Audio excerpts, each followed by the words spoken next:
ایک معمولی گھر میں بلقیس نامی ایک نیک نوجوان عورت رہتی ہے۔ ایسے والدین نے پالا جو اسے سکھاتے ہیں کہ حقیقی عزت ایمان ہے، دولت نہیں۔ اقرائے سخندن نے رشتہ بھیجا ہے۔ ان کا نوجوان ہسپانوی بیٹا پڑھا لکھا، خوبصورت اور اچھی طرح سے پیش آنے والا ہے۔ خاندان خوش ہے کہ بلقیس آرام سے رہے گی۔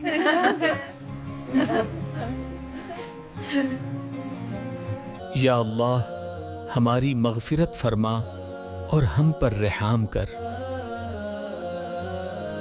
یا اللہ اگر اس شادی میں خیر ہے تو اسے ہمارے لیے آسان بنا دے، اور اگر نہیں تو ہماری حفاظت فرما۔ یہ منگنی خوشی اور تچکر کے ساتھ ہو رہی ہے۔ بلقیس کو بھروسہ ہے کہ اس کی قسمت اللہ کی طرف سے رہنمائی کرتی ہے۔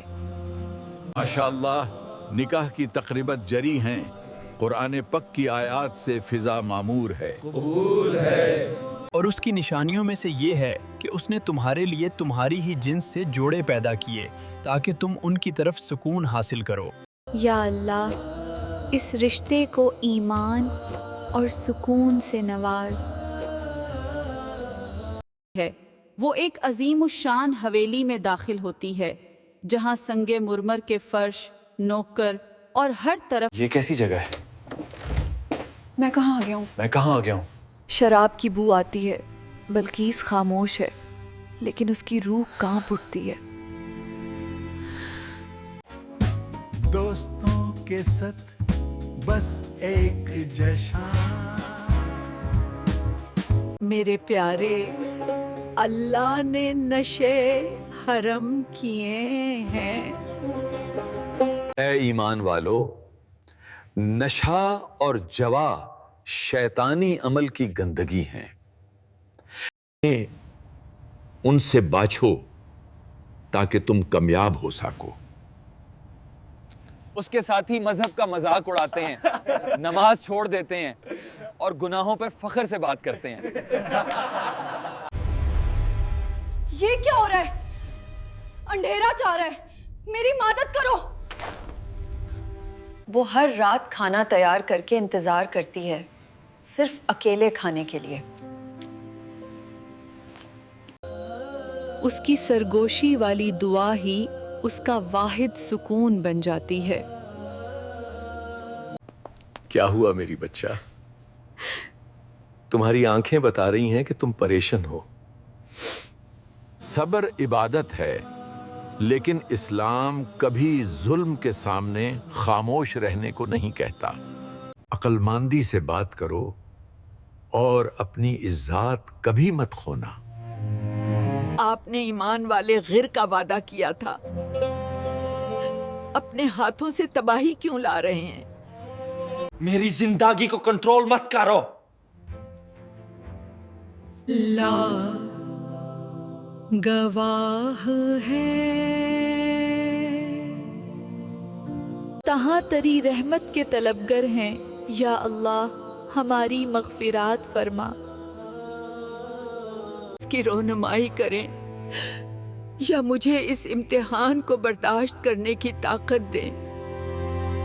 اس کے دوست اس کے حجاب اور اس کی خاموشی پر ہنستے ہیں۔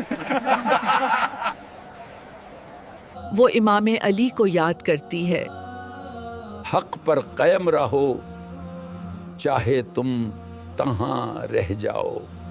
تمہاری ہمت کیسے ہوئی میرا گلاس اٹھانے کی؟ مجھ سے دور ہٹ جاؤ۔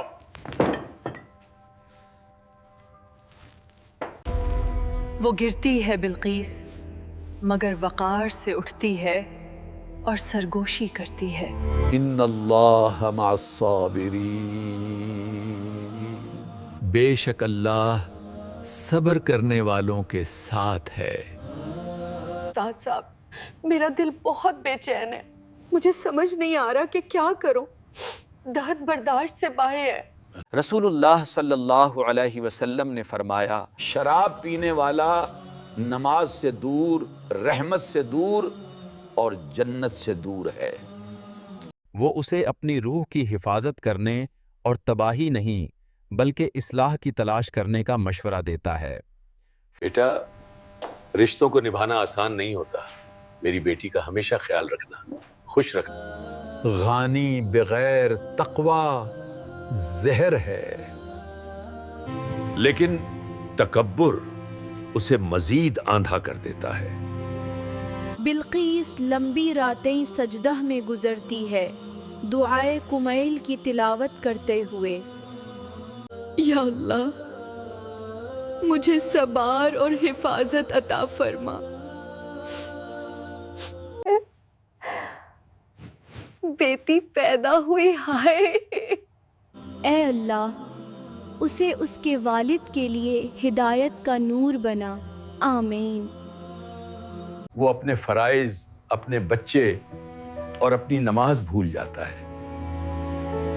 عیش و عشرت کے باوجود گھر خالی محسوس ہوتا ہے۔ برسوں کے گناہوں کا اثر ہوتا ہے، ایک رات وہ بیمار ہو جاتا ہے۔ ڈاکٹروں نے مجھے بتایا کہ جگر فیل ہو سکتا ہے۔ میرے دل میں خوف بیٹھ گیا ہے۔ میرے لیے دعا کرو، میں چھوڑنا چاہتا ہوں۔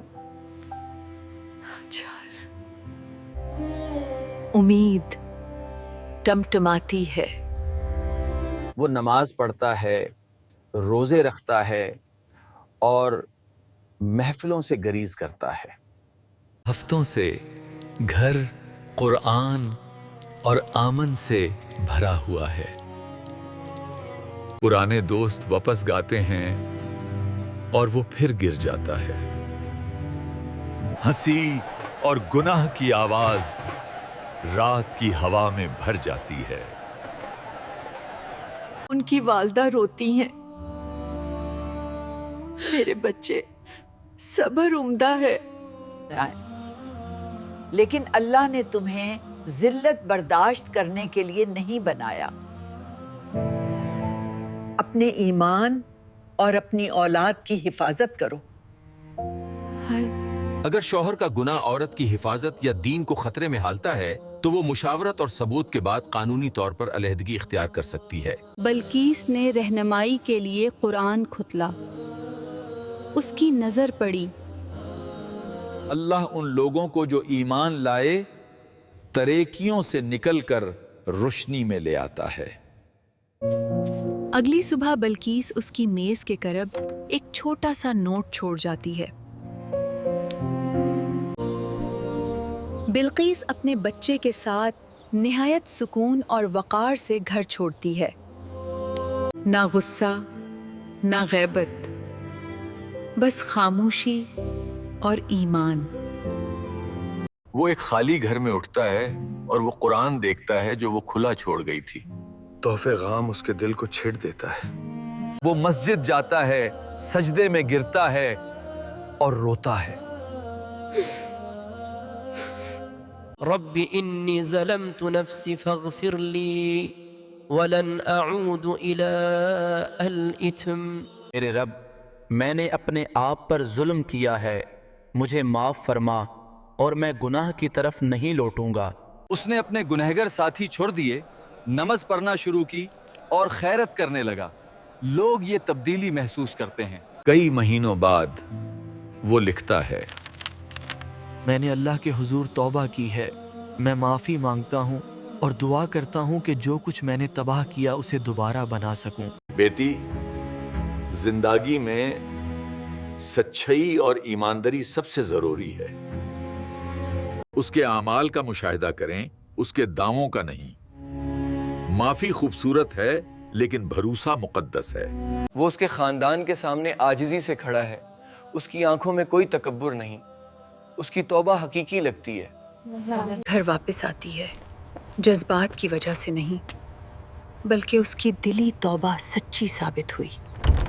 انہوں نے اپنی زندگی کی تعمیر نو کی، فجر کی نماز، صدقہ اور سادہ طریقے سے۔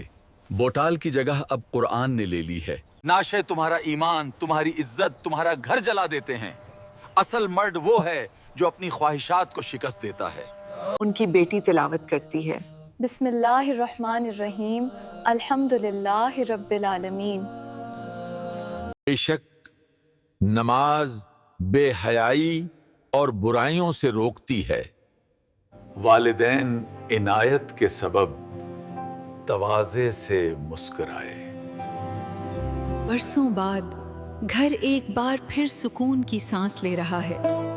ایمان نے تعیشات کی جگہ لے لی ہے اور نماز نے تکبر کو بہل دی ہے۔ اے ایمان والو، اس کہانی سے سبق سیکھو۔ مال فنا ہو جاتا ہے لیکن ایمان باقی رہتا ہے۔ شادی کے لیے دینداری دیکھو، مال نہیں۔ اور یاد رکھو، صبر کا مطلب ہتھیار ڈالنا نہیں ہے، اس کا مطلب ہے وقار اور اللہ پر بھروسے کے ساتھ ثابت قدم رہنا۔ جو اللہ سے ڈرتا ہے اللہ اس کے لیے نکلنے کا راستہ بنا دیتا ہے اور وہ اسے وہاں سے رزق دیتا ہے جہاں سے وہ گمان بھی نہیں کرتا۔ جو شراب پیتا ہے وہ اپنی روح کا دشمن ہے، اپنے دماغ کو تباہ کرتا ہے، اپنے خاندان کو بدنام کرتا ہے اور خود کو رحمت سے دور کر دیتا ہے۔ کہانی آنسوؤں، دعا اور غور و فکر کے ساتھ ختم ہوتی ہے، ایک یاد دہانی کہ ایمان ہی اصل دولت ہے۔ اور اللہ حق کا ساتھ دینے والے کو کبھی تنہا نہیں چھوڑتا۔ اسی کے ساتھ ہم اپنے بیان کو اختتام کرتے ہیں۔ وَأَخِيرُ دَعْوَنَا أَنِ الْحَمْدُ لِلَّهِ رَبِّ الْعَالَمِينَ۔